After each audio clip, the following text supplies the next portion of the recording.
Homo sapiens, l'homme moderne, est-il vraiment la seule espèce humaine sur Terre? L'étape ultime de notre évolution. C'est ce que l'on croyait, jusqu'à une découverte extraordinaire qui remet en question tout ce que nous pensions savoir. Une véritable bombe scientifique qui va révéler un des plus grands mystères de notre passé et apporter de nouvelles réponses sur ce que nous sommes aujourd'hui. C'est au cœur du Pays basque espagnol que vient d'être découverte une étrange sépulture, vieille de plusieurs dizaines de milliers d'années. Une sépulture porteuse d'une révolution qui nous renvoie aux sources du métissage primitif, du jamais vu. Tout ça bouleverse complètement la compréhension que l'on a de l'histoire du peuplement, du début du Paléolithique supérieur. Et cette découverte-là que nous avons face à nous remet en cause, ou du moins questionne, l'auteur de l'art pariétal du Paléolithique supérieur. Pendant des mois, un groupe de scientifiques, préhistoriens, paléoanthropologues, généticiens, ont travaillé d'arrache-pied sous l'œil de nos caméras pour tenter de percer les secrets de ce corps fossilisé et en tirer d'incroyables conclusions. Un grand voyage nous attend, d'expériences scientifiques en expédition anthropologique, sur les traces du plus incroyable de nos ancêtres. La préhistoire frappe à notre porte.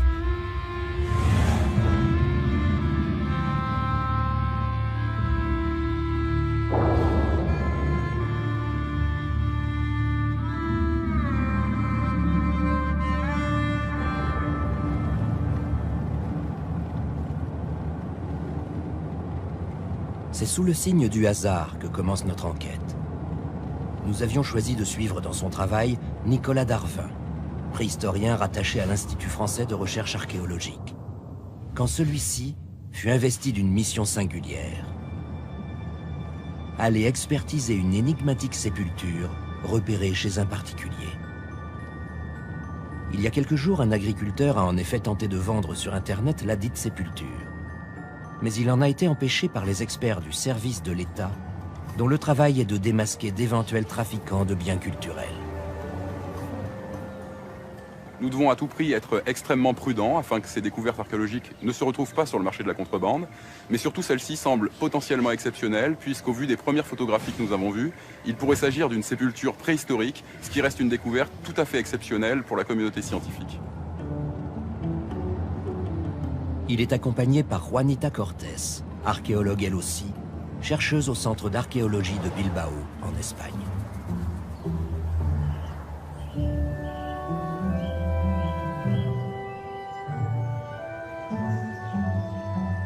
En accord avec les archéologues, nous utilisons une caméra cachée, afin de ne pas froisser la susceptibilité de l'agriculteur mis en défaut par les autorités. Bonjour. Bonjour, Juanita Cortés. Michel Etchemendi. Nous travaillons pour le centre d'archéologie. Nous venons pour la sépulture. Je vous présente Nicolas Darvin. Bonjour. Bonjour, monsieur. Il est archéologue aussi. Il est chargé par le ministère d'expertiser la sépulture. Elle est là. Elle ne va pas s'échapper.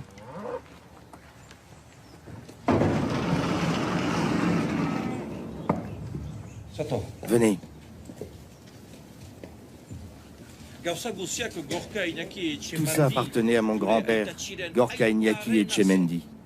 Il a parcouru le monde entier. J'ai trouvé la sépulture dans cette caisse en bois. J'ai pensé que ça pouvait intéresser quelqu'un. J'ai vu exactement la même chose dans un reportage à la télé.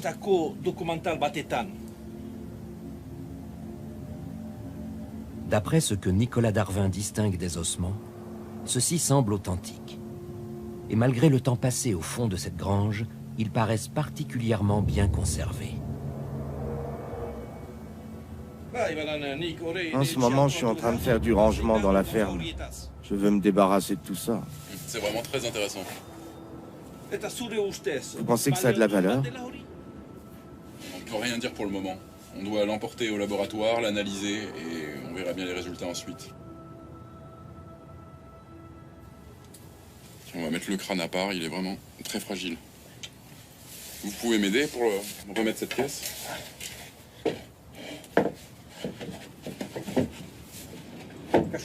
Attention vos doigts. Mandaté par les autorités pour effectuer toutes les vérifications nécessaires, Nicolas Darvin réquisitionne la sépulture.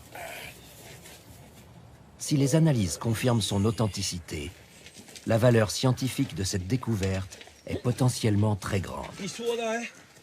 Il est temps de chercher à comprendre qui est cet humain fossilisé, d'où il vient et surtout de savoir de quand il date.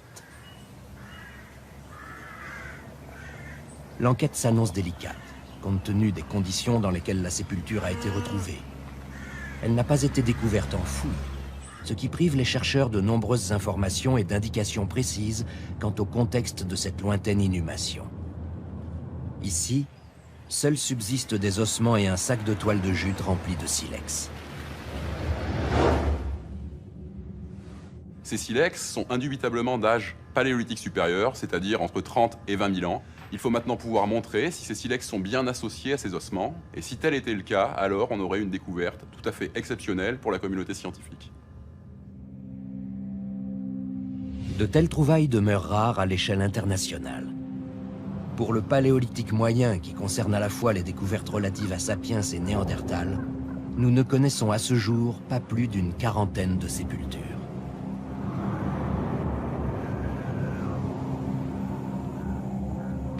Suite à la découverte de la grotte de Kafzeh en Israël, dans les années 1930, les archéologues datent d'au moins 100 000 ans plusieurs inhumations réalisées par des populations de Sapiens sapiens. L'une d'entre elles est saisissante. On y voit le corps d'un adolescent couché sur le dos, et juste à côté du crâne, les bois d'un grand cervidé volontairement déposés là, laissant interpréter ce geste comme une offrande funéraire.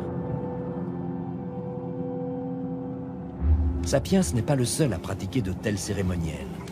Plusieurs sépultures néandertaliennes nous le prouvent.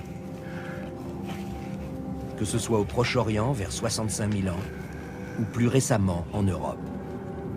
La première sépulture de ce type est découverte en 1908 par les abbés Jean et Amédée Buissonny, près de Brive, en Corrèze.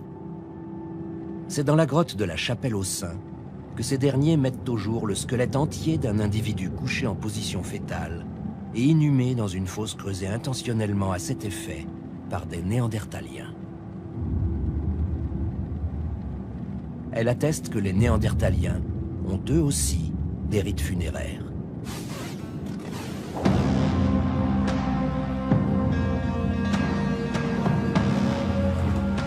Nicolas Darvin et Juanita Cortés ont fait appel à Bruno Boulet pour expertiser la sépulture. Ils sont accompagnés de Jean-François Ballot, ingénieur en imagerie numérique.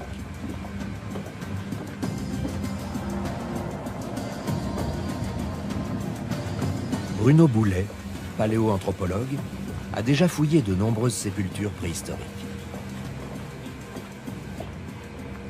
Je suis un spécialiste des hommes fossiles du Pléistocène supérieur, les hommes de Néandertal, les Néandertaliens. Et je suis également un spécialiste de la fouille de sépultures, puisque je travaille beaucoup sur les pratiques funéraires de ces hommes préhistoriques. Fouiller cette sépulture est un privilège pour les scientifiques. Probablement un moment unique dans leur carrière. Nous sommes en présence d'une sépulture primaire d'un individu qui a été inhumé volontairement. Avant de débuter la fouille, nous allons faire tous les enregistrements nécessaires avec les outils de l'imagerie numérique, photogrammétrie, scan surfacique. Et naturellement, lors de la fouille, nous allons prélever les ossements qui vont, nous l'espérons, nous permettre d'avoir des datations absolues de ce spécimen dont pour le moment on ne connaît pas l'âge. Voilà, c'est parfait. La prudence reste de mise. L'étude s'annonce longue et minutieuse. Avant toute intervention des scientifiques, on commence par un premier scan de la sépulture. C'est parti.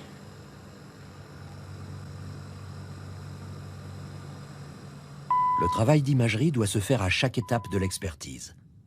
Il permet de créer une base de données documentaire consultable par tous les scientifiques impliqués dans l'enquête. Ici, elle est doublée par un travail de photogrammétrie, qui permet de restituer plus précisément des éléments de matière. Le questionnement scientifique, lui, reste empirique. Et le crâne trouvé séparé du reste de la sépulture est un des premiers éléments à élucider. Nous avons remarqué que la sépulture ne contenait pas un squelette complet, et y compris nous avons trouvé le crâne à part. Cela pourrait correspondre en réalité aux pratiques des autodidactes préhistoriens du début du XXe siècle. Ce qu'il faut comprendre, c'est qu'à cette époque-là, les sépultures étaient conservées d'un bloc et ensuite elles étaient plâtrées, ce qui rendait presque impossible la possibilité de les déplacer ou de les montrer à qui voulait bien le voir à cette époque-là. En revanche, un crâne, c'est beaucoup plus léger, on peut le ranger dans une boîte et il peut suivre le préhistorien tout au long de son parcours. Et qu'est-ce que tu penses du sexe de l'individu? C'est une question très difficile, puisque quand tu regardes l'humérus, ici, tu t'aperçois qu'il est long et très puissant, avec un diamètre antéro-postérieur très grand. Donc, sur la base de ça, on peut supposer qu'on est en présence d'un individu adulte. La seule façon, pour apporter une réponse à cette question, il faudrait qu'on fouille la zone du bassin. Donc, ce que je te propose, c'est qu'on commence à fouiller à peu près à ce niveau-là, au niveau du bassin. Tu vas garder une coupe ici? Ouais, faire une coupe dans cette zone-là, et puis ça nous donnera une petite idée d'une sorte de stratigraphie interne au volume du corps du cadavre. Ok. Ok. Ok, on fait comme ça.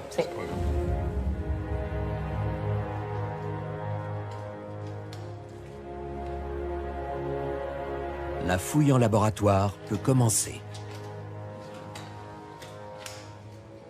Plus facile qu'une fouille in situ, elle n'en reste pas moins une étape particulièrement délicate.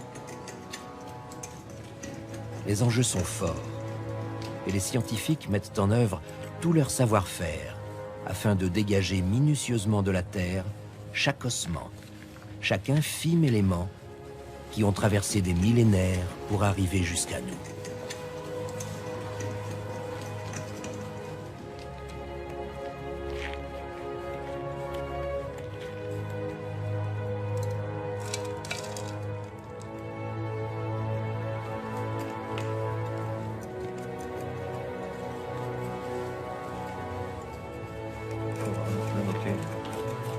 Cendre et charbon de bois au niveau de l'aile iliaque. Filmer cette étrange autopsie va s'avérer un moment unique pour nous, car les scientifiques sont sur le point de faire une découverte fondamentale. Ça? C'est épais, hein. Et ça, qu'est-ce que c'est? C'est étrange. C'est un peu étonnant, non? Ouais, ce sont des éléments. Ça a l'air d'être de l'os, c'est en connexion. Ouais. Tu veux un outil plus fin? Oui, donne-moi s'il te plaît une pince plus fin dans tous les cas. 8. Un 8, ça ira très bien. Ouais. Enfin là, c'est autre chose. On a quelque chose en connexion anatomique, c'est sûr. Il y a plusieurs éléments. 1, 2, 3, 4 de ce côté. Ouais, encore plus du côté de Nicolas. C'est un fœtus? Ouh, c'est... Ouais, côtes. je pense que c'est... Tu as raison. Oui, ce sont des côtes. Ce sont des côtes. Très probablement humaines, vu la taille, la courbure. C'est un fœtus qui est là, qui est engagé. Très probablement, la tête était déjà engagée dans le détroit inférieur du bassin. Donc, eh bien, écoute, on a une réponse à la question de tout à l'heure. Tu sais que c'est une dame maintenant qui est morte en couche. Mais les côtes, comme l'adulte, sont très très robustes. Hein. C'est vraiment étrange. Hein. Ce sont des côtes d'une largeur et d'une hauteur peu communes. Et là, il faut peut-être repenser un peu oui. notre façon de travailler maintenant. On nettoie, on fait une couverture Couverture photogrammétrique. et on réfléchit un peu à la suite. La trouvaille est majeure. La sépulture serait celle d'une femme morte en couche. Pour autant, ces professionnels restent calmes et méthodiques. Ils connaissent le chemin à parcourir avant de percer tous les secrets de cet inconnu et de son enfant. Et plus longue encore est la distance qui les sépare de l'annonce de leur découverte.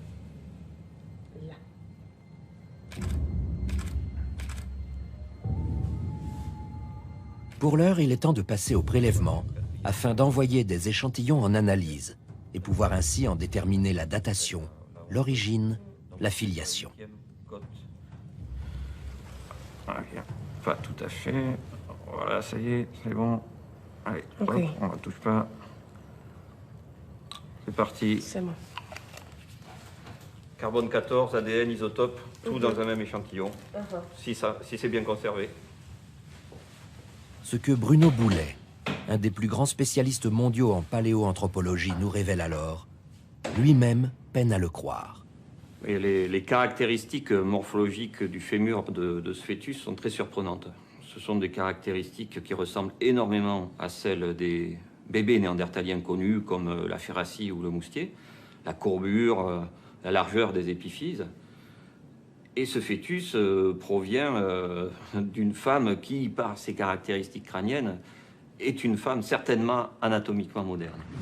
Si on exclut une pathologie qu'on ne réussit pas à déterminer sur les ossements, nous pourrions être en présence de la découverte paléoanthropologique exceptionnelle, celle d'une femme moderne, morte en couche et enceinte d'un métis de première génération avec un néandertalien.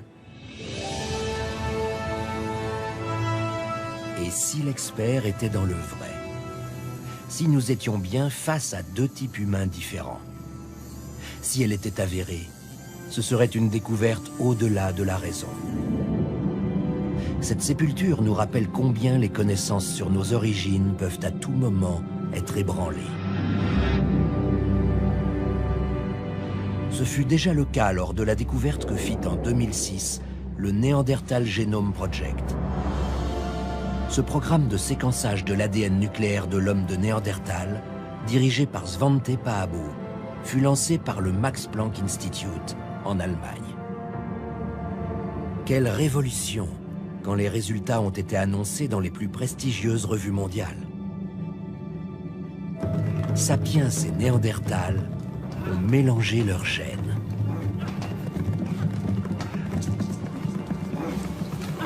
Nous savons désormais qu'il y eut des épisodes de reproduction entre ces deux espèces que tout semble opposer. Et que ces épisodes ont laissé des traces jusqu'à aujourd'hui, puisqu'une partie de l'humanité porte des gènes hérités de Néandertal dans son génome. Entre 1 et 4%. Néandertal est notre cousin.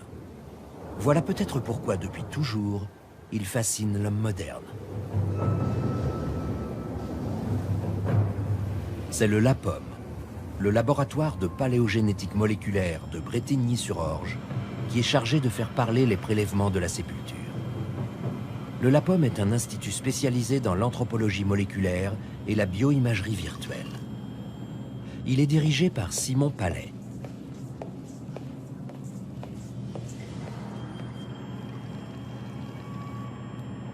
Le LAPOM est un laboratoire spécialisé dans la recherche sur l'ADN ancien. Il est désormais possible de décrypter le génome des Homo sapiens, mais aussi des Néandertaliens. C'est une perspective inenvisageable, ne serait-ce qu'il y a 15 ou 20 ans. Mais c'est très compliqué, très difficile, parce que l'ADN ancien est souvent très dégradé et en faible quantité. Les analyses sont maintenant en cours. Les prélèvements osseux ont été nettoyés, broyés, mixés, décalcifiés, puis traités avec des agents émulsifiants pour que l'ADN puisse en être extrait et ainsi examiné. L'ADN est ensuite séquencé. Les séquences sont alors retranscrites et pourront être comparées les unes aux autres.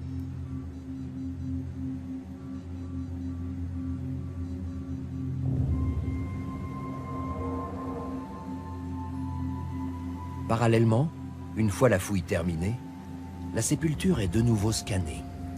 Des clichés centrés sur le fœtus sont privilégiés.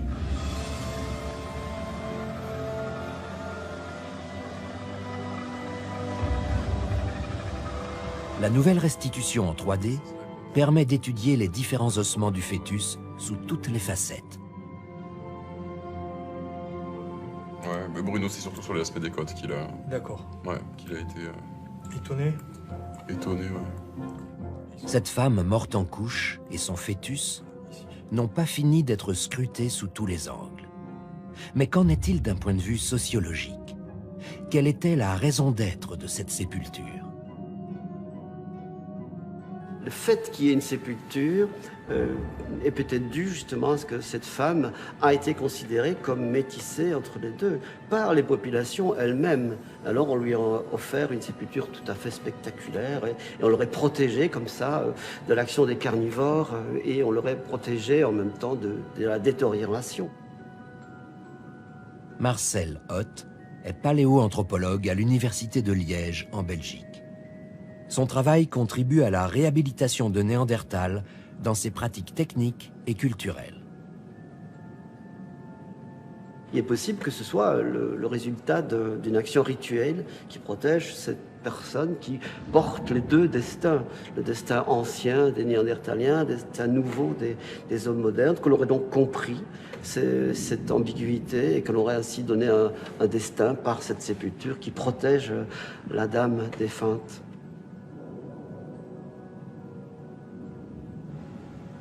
Après quelques jours d'attente, les résultats du LAPOM sont enfin disponibles. Le doute n'est plus possible. Les résultats sont clairs au plan analytique et quoique un peu surprenants. L'ADN de la femme correspond parfaitement à la variabilité connue des populations Homo sapiens sapiens du Paléolithique supérieur européen.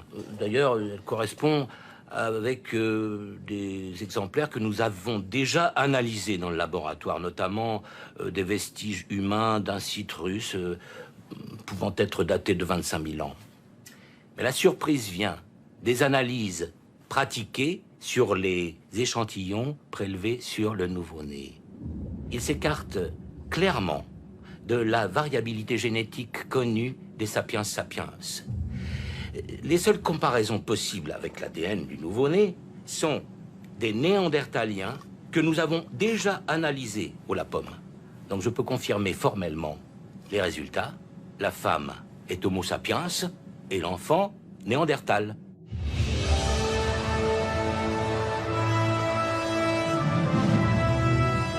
Les hypothèses de Bruno Boulet, déduites de ses observations sur la morphologie des os, sont désormais confirmées par les études ADN.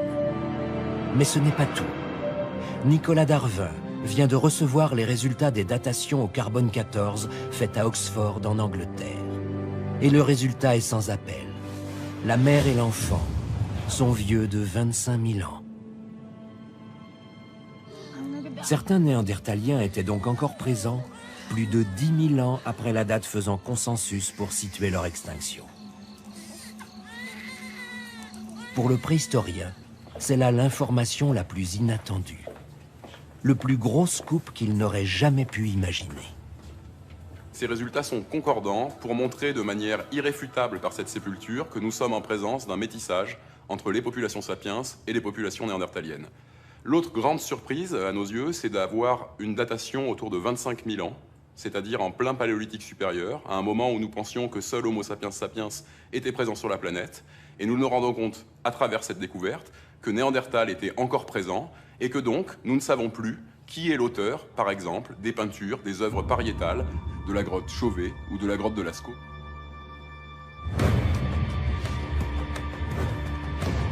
Qui sont les artisans de ces cultures? Où étaient ces Néandertaliens qu'on n'a pas retrouvés depuis 150 années de recherche? Tout ça sont autant de questions qu'ouvre cette découverte assez exceptionnelle, unique au monde. Et cette découverte va nous obliger à partir à la recherche de nouvelles informations. Néandertal et Sapiens ne se ressemblent pas physiquement, c'est un fait. Et pendant longtemps, leurs cultures ont été formellement opposées. Mais aujourd'hui, Néandertal s'est vu réhabilité à sa juste valeur par de nombreux préhistoriens. Les techniques développées par les Néandertaliens sont les plus performantes possibles en matière lithique, sur la pierre. Sont les plus intelligentes, les plus raffinées, pas de doute. C'est une preuve d'intelligence et de maîtrise absolument époustouflante, prestigieuse. On reconnaît également son statut de chasseur de grands mammifères, alors qu'auparavant, beaucoup voyaient en lui un opportuniste charognard. son image se modifie au fil des découvertes archéologiques. Ainsi, Néandertal n'est pas inférieur à nous, il est juste différent.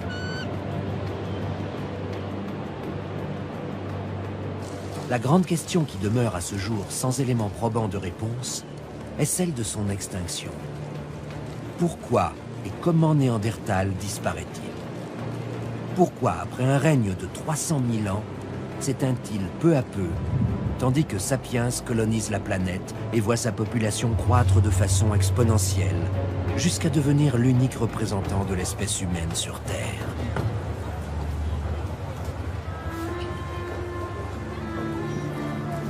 La découverte de la sépulture pose la question avec plus d'acuité encore. Et si finalement, Néandertal n'avait pas totalement disparu?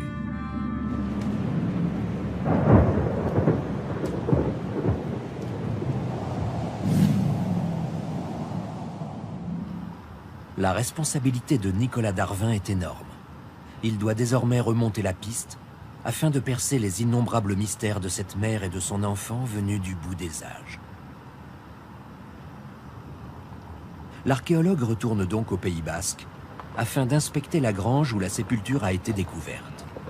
Soucieux de faire preuve de sa bonne foi auprès des enquêteurs, l'agriculteur a accepté la présence de nos caméras.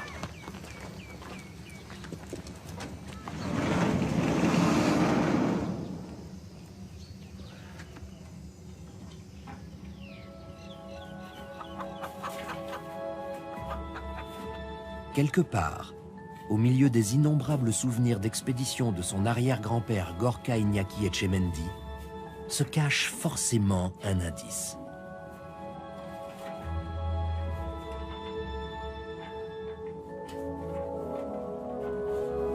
Les archéologues fouillent sans relâche dans le capharnaüm poussiéreux de ce fantasque personnage qui, voilà une centaine d'années, a rapporté la sépulture chez lui.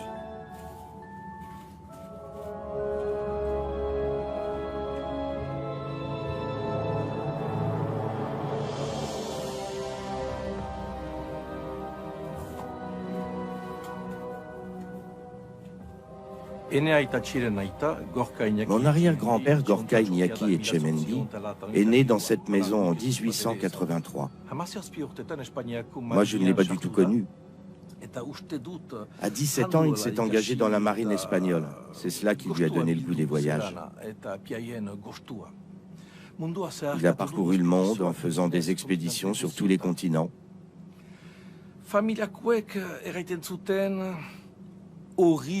C'était un peu l'original de la famille. Il était avant tout un collectionneur. On dit de lui qu'il avait bon cœur et qu'il aimait aussi faire des cadeaux.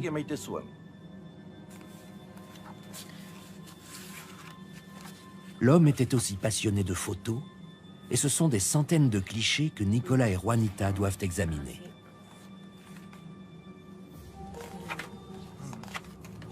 C'est lui. C'est Gorka Iñaki Etchemendy. Les premiers portraits de l'explorateur apparaissent. Collectionner les papillons. Et enfin, la sépulture. On voit quelqu'un là avec une caméra. Nicolas, ça c'est la sépulture qu'on a trouvée. Ça c'est la caisse. 1922. Donc on aurait peut-être la date 1922 de la découverte. Andrea Talankin, film Aguilera. Donc il y a un film. Il y a un film de la découverte. C'est quand même fou. Hein? Mais à l'époque, ils pouvaient filmer les expéditions, hein, c'est possible. Vous avez trouvé un film ou quelque chose, non? Non, je crois pas.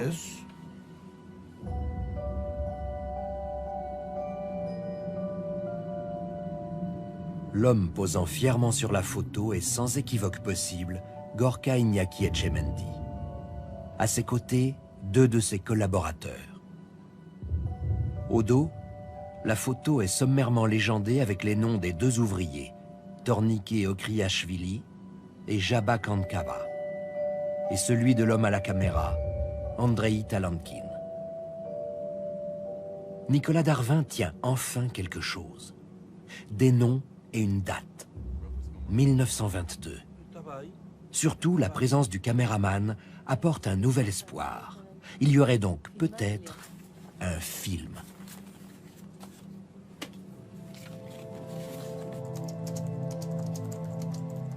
En faisant des recherches sur Internet, Nicolas retrouve la trace d'Andrei Talankin, cinéaste russe originaire de Novosibirsk. Andrei Grigori Leonid Talankin. Andrei Grigori Leonid Talankin est un réalisateur presque inconnu, mais il s'inscrit pleinement dans le mouvement de l'avant-garde cinématographique de la Russie des années 1920, notamment par la grande influence qu'exerce sur lui le futurisme et le constructivisme, et par les multiples expérimentations dont il fut l'auteur. La Cinémathèque de Saint-Pétersbourg a sauvegardé les principaux films de l'œuvre d'Andrei Talankin. On y retrouve les deux facettes de son travail. Des films scientifiques, prodigieux récits d'expéditions aux quatre coins du globe, et des films de propagande soviétique.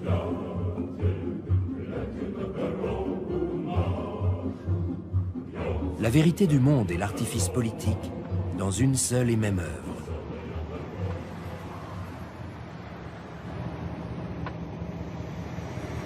Nicolas Darvin arrive à Saint-Pétersbourg afin de rencontrer le conservateur de la Cinémathèque.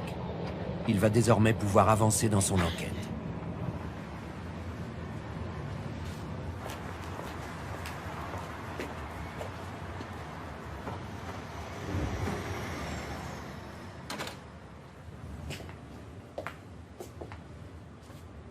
Tisha Gromsky a préparé la venue de son invité français en exhumant pour lui les archives d'Andrei Talankin. J'ai une très bonne surprise pour vous. Vous n'êtes pas venu pour rien. Cette piste russe est son seul espoir de retrouver le film de l'expédition, puis de localiser le lieu de la découverte. L'enjeu est fondamental.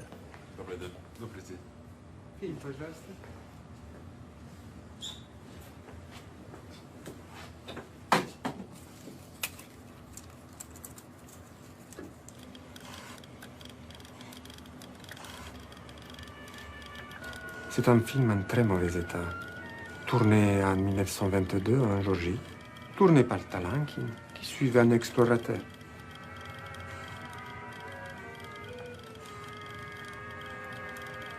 Finalement, les images tant attendues apparaissent. Tout y est. D'abord l'expédition, menée par un Européen accompagné de deux hommes de type slave, dont les visages et les tenues rappellent ceux de la photo retrouvée dans la maison basque. Pas de doute, il s'agit de Gorka Iñaki Etchemendi avec ses deux ouvriers.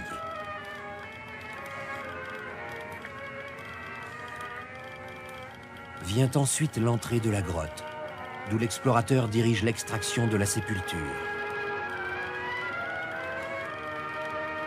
Dans sa main, le crâne parfaitement conservé. Nicolas Darvin assiste près de 100 ans plus tard à un moment historique.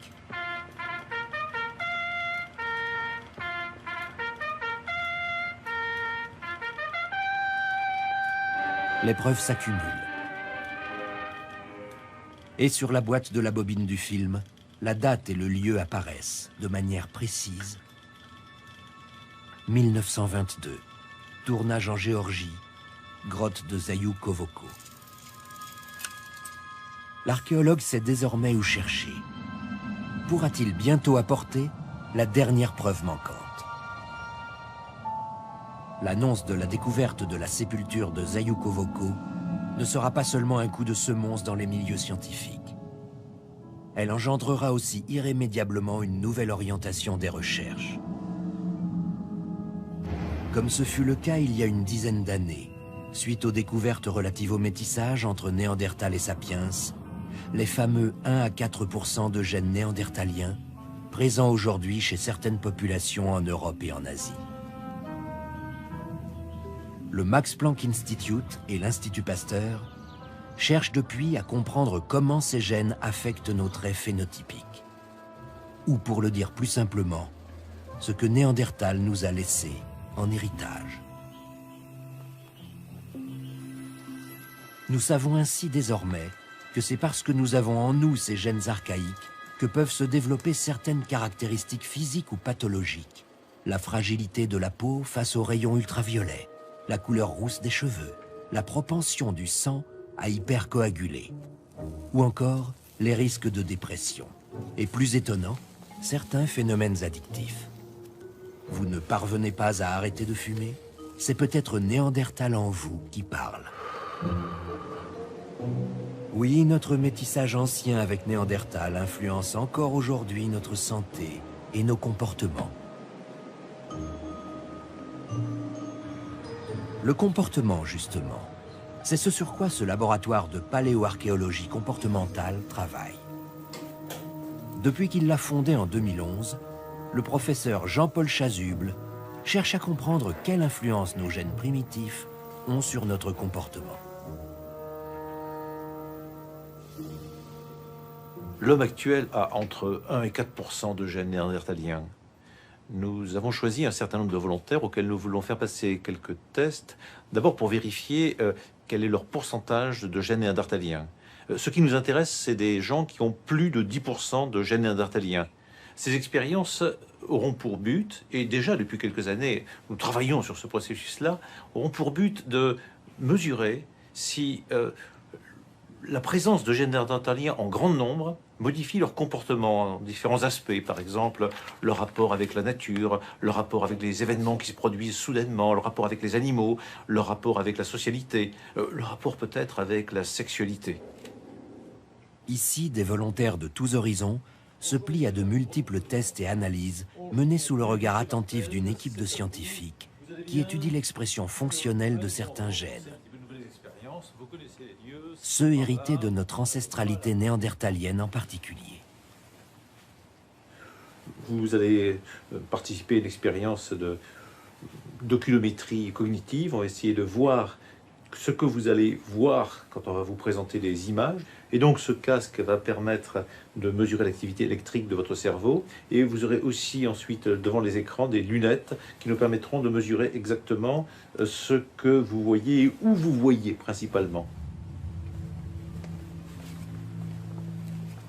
Ce volontaire s'appelle Max Martel. Et il est l'individu connu à ce jour pour avoir le taux de gènes néandertaliens le plus élevé au monde. 66%. Un phénomène à lui tout seul.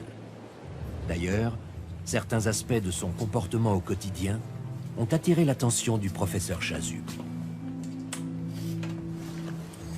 Il est un amoureux de la nature, dont il peut parler pendant des heures et pratique dans son propre jardin la permaculture. Une technique écologique qui consiste à utiliser le moins d'eau possible pour faire pousser les plantes. Néandertal, justement, se démarque de Sapiens par le respect dont il a toujours fait preuve pour l'environnement et la capacité qui fut la sienne de vivre des centaines de milliers d'années en harmonie totale avec la nature. Le professeur Chasuble pose en conséquence l'hypothèse que la sensibilité écologique, qui n'est pas partagée loin s'en faut par tous les humains d'aujourd'hui, proviendrait de la prééminence de ces gènes archaïques.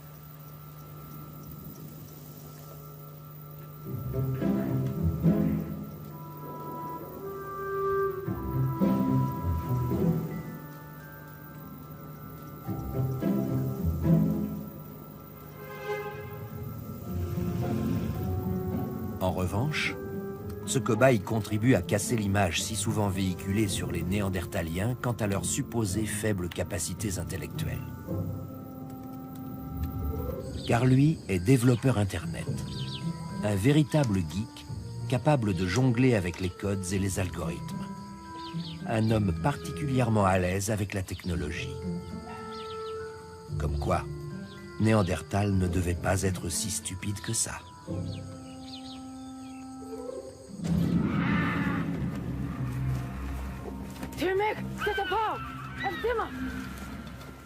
Naturellement, l'homme de Néandertal ne connaissait certainement pas les automobiles et pas davantage les grands décors urbains type Shanghai qu'on va affronter maintenant. Mais ce que nous voulons faire ici avec un volontaire qui a un gros taux de gènes néandertaliens, c'est de mesurer ses capacités de réaction dans un environnement stressant, l'environnement de la conduite, environnement dans lequel il peut y avoir des changements météo extrêmement brutaux, éventuellement des apparitions de personnages sur la voie, et voir donc ce qui se passe. nous espérons mesurer des différences par rapport à des individus ordinaires. Alors Linda va installer un capteur électrodermal qui nous permettra de mesurer les effets de sudation sur notre volontaire et de voir ce qui se passe.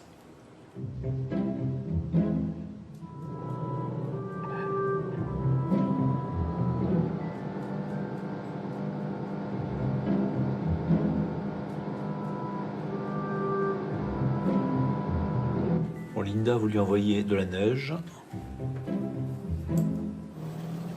Maintenant, pour bien mesurer le Néandertal, rafale, qui voit plus grand-chose. Avec rafale, pluie, brouillard. Voilà. Les rafales à fond, hein, que vraiment ce Néandertal, il voit ce que c'est, et nous aussi. Il semblerait bien qu'il y ait des grandes différences entre les Néandertals et ceux qui sont beaucoup moins Néandertals, qui sont, disons, surtout sapiens. Il est possible que, à l'arrivée de nos expériences, dans une année peut-être, quand on aura fini le processus, eh bien, on n'ait pas de grandes différences. Mais nous aurons gagné au moins de détruire quelques fantasmes, à ce moment-là, qui sont peut-être d'ailleurs les nôtres, et puis nous aurons fait quelques progrès sur nos protocoles expérimentaux. Donc ce sont des expériences que nous menons et que nous mènerons avec un but scientifique, mais aussi, on peut dire, épistémologique, de réflexion sur ce que nous faisons. Pour rebondir sur l'hypothèse du professeur Chasuble, et au vu des nombreuses découvertes qui se font jour à mesure que nous avançons dans cette passionnante enquête, une question se pose. Si Néandertal l'avait emporté sur Sapiens, comment serait le monde aujourd'hui? Si tout porte à croire que Néandertal avait une pensée symbolique qui le rapproche de l'homme moderne, enterrer ses morts, utiliser des couleurs, créer des outils, là où il se distingue clairement de nous, c'est sans doute dans son rapport au monde et à la nature. Avec Sapiens, l'homme prend possession du monde. Il s'étend sur la planète comme une colonie de fourmis sur les restes oubliés d'un repas. En quelques dizaines de milliers d'années après sa sortie d'Afrique, il a mis la Terre au pas et menace par son activité toujours plus intense sa faune, sa flore, sa couche d'ozone, et jusqu'aux membres de sa propre espèce. Une des voies de survie de l'homme actuel serait de revenir au mode de vie et aux valeurs des Néandertaliens, qui eux étaient en harmonie avec leur nature. Néandertal, lui, a vécu plus de 300 000 ans sur la Terre, et toujours il l'a respecté. 300 000 ans, et aucune séquelle sur la planète.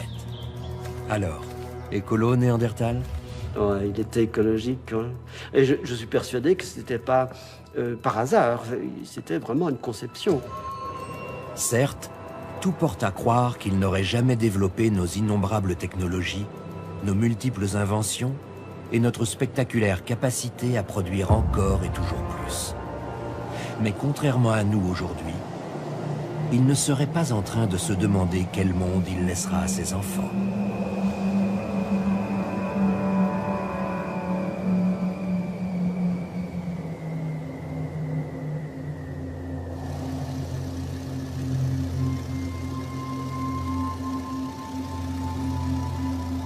Après une escale à l'aéroport de Tbilissi, en Géorgie, nous retrouvons Nicolas Darvin pour l'ultime étape de son voyage.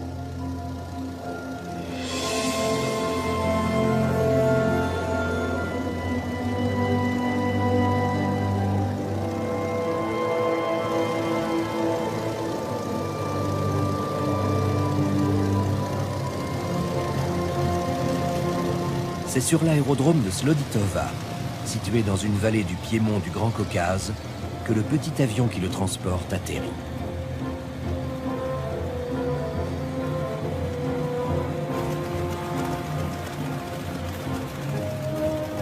Il est attendu par une vieille connaissance, Valdek Metreveli, archéologue géorgien, qui a vécu plusieurs années en France où il a fait une thèse sur l'art pariétal.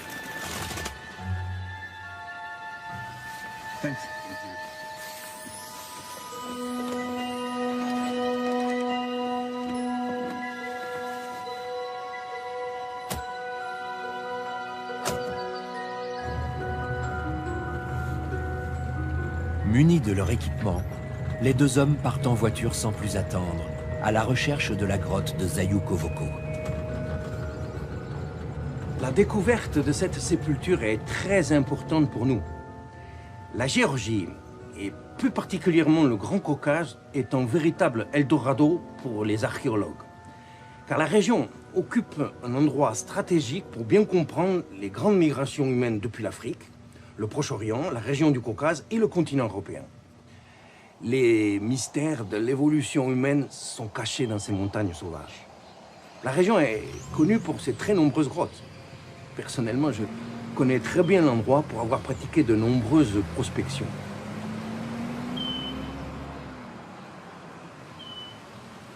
La grotte de Zayukovoko n'est répertoriée sur aucune carte. Mais les informations recueillies auprès des villageois de la région ont permis à l'archéologue géorgien de délimiter une zone de recherche. La longue enquête de Nicolas Darvin touche enfin au but. Au bout du chemin, la grotte et ses secrets l'attendent.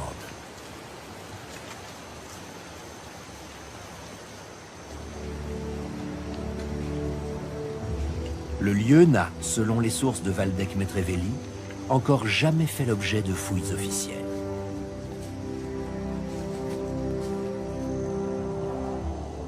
Tous les espoirs sont permis. Et tandis que les deux hommes s'enfoncent dans cette dense forêt, nous nous prenons à rêver à tout ce qu'ils pourraient encore y trouver.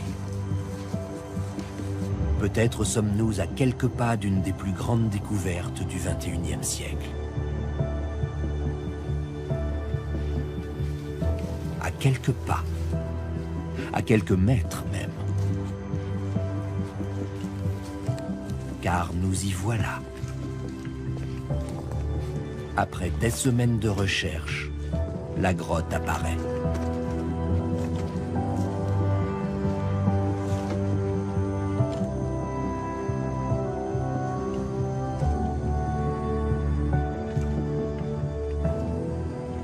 Nicolas Darvin marche sur les traces de Gorka, Iñaki et Tchemendi. Les pièces du puzzle sont enfin réunies. L'ultime révélation est à portée de main.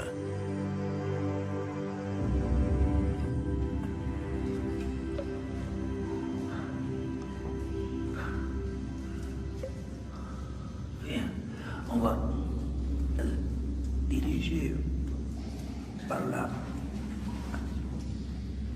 Nous sommes dans les profondeurs de la grotte. Incroyable sensation d'être revenu des milliers d'années en arrière. Fais bien attention à ta tête. Bien.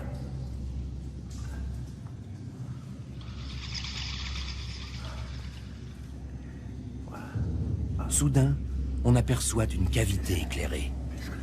Une lumière qui jaillit au milieu de l'obscurité. Bien.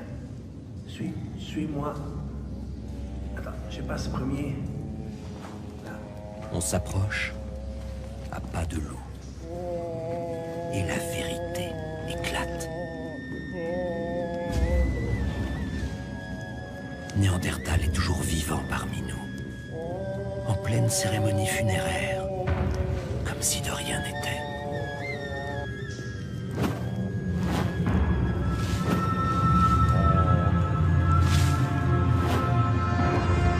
Comme si le temps ne s'était jamais écoulé. La vérité, les yeux dans les yeux.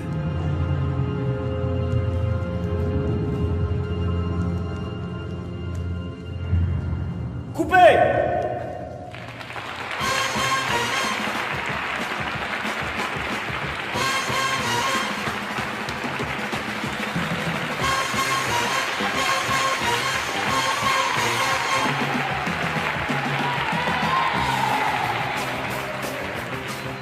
Ça y est, vous savez tout. Vous avez suivi pendant une petite heure l'histoire d'une fantastique découverte archéologique. Vous vous êtes passionné pour cette intrigante sépulture d'une femme sapiens qui aurait pu donner naissance à un enfant néandertalien. Vous avez suivi les pas des scientifiques, au laboratoire et sur le terrain. Alors ne soyez pas déçus si cette découverte n'a jamais existé. Elle est le fruit d'une collaboration entre scientifiques et auteurs de fiction. Alors certes, une femme sapiens n'a jamais donné naissance à un enfant néandertalien. Et personne sur la planète aujourd'hui ne porte 66% de gènes néandertaliens comme dans ce film.